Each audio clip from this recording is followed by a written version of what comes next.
সাগরের মধ্যে সুবাইয়া সুবাইয়া যখন পানি খাইতে শুরু করেছে, সব সাগরের অতল গহ্বরের মধ্যে পড়ে গেছে। ফেরাউন নিজেকে রব ঘোষণা করেছে, কিন্তু পানিতে যখন পড়েছে রক্ষা করার মতন কেউ নেই।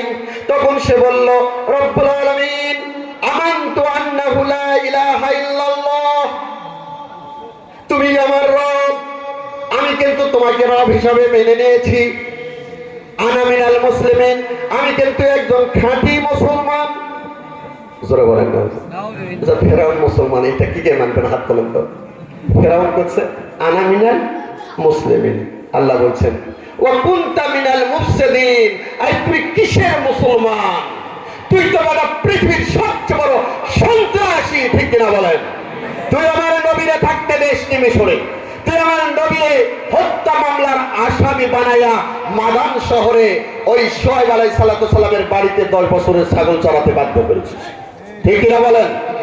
তুই আজকে আসে বলিস যখন পানি খাইতে খাইতে পেট মোটা হয়ে গেছে, রক্ষা পাওয়ার আর সুযোগ নাই, তখন বলিস আনা মিনাল মুসলিমিন। তুই তো বড় মিথ্যুক কাজ্জাব, তোর চেয়ে বড় কাজ্জাব আর এই পৃথিবীতে কেউ নাই, ঠিক কিনা বলেন?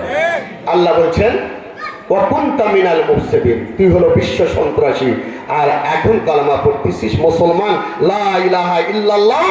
যেই বলবে, আল্লাহ বললেন আসমান